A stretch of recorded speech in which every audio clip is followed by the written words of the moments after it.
فضائل کتابوں میں مذکور ہیں،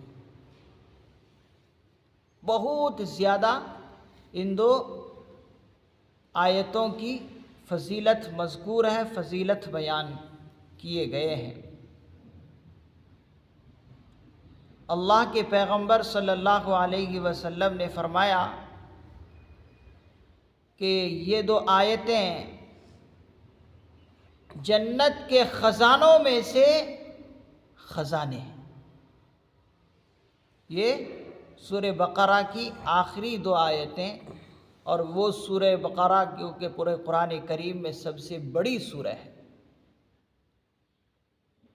تقریباً اس کی تفسیر میں 2-2.5 مہینہ لگ گئے ایک ایک آیت کی تفسیر کرتے ہوئے، اور آج اختتام کو پہنچی ہے، یہ سورہ تکمیل کو پہنچی ہے۔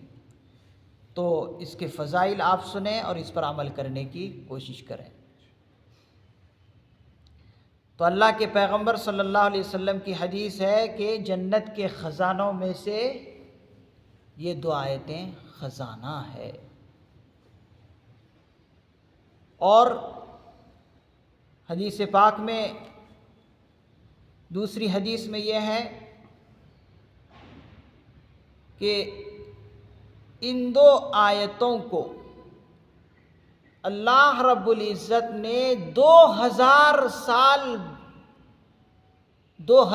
سال پہلے ساری مخلوقات کو پیدا کرنے سے پہلے اپنے ہاتھوں سے ان دو آیتوں کو لکھا ہے۔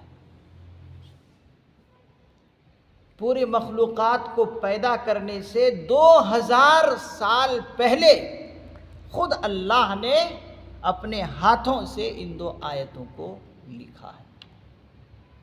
تو کتنی بڑی فضیلت ہوگی ان دو آیتوں۔ اور اسی طریقے سے ایک اور حدیث میں ہے کہ سونے سے پہلے جنہوں نے ان دونوں آیتوں کی تلاوت کر لی، یہ آیتیں اس کے لیے کافی ہیں۔ سونے سے پہلے، رات کو سونے سے پہلے جنہوں نے ان دونوں آیتوں کی تلاوت کر لی، بس یہ دو آیتیں اس کے لیے کافی ہیں۔ ایک اور حدیث میں ہے کہ جس نے عشاء کی نماز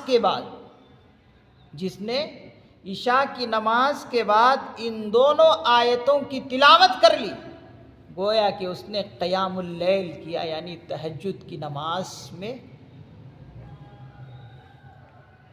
نماز اس نے گویا کہ ادا کی اور رات بھر قیام کیا۔ ایک اور حدیث سنیے، بہت سارے فضائل ہیں، بہت سارے۔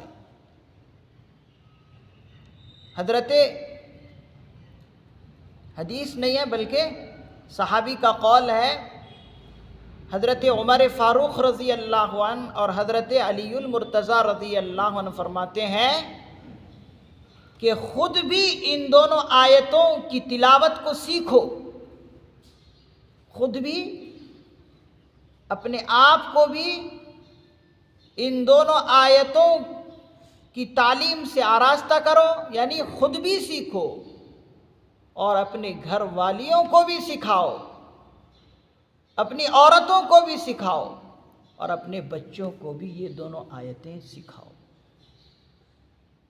اس لیے کہ بہت فضائل ہیں ان دونوں آیتوں۔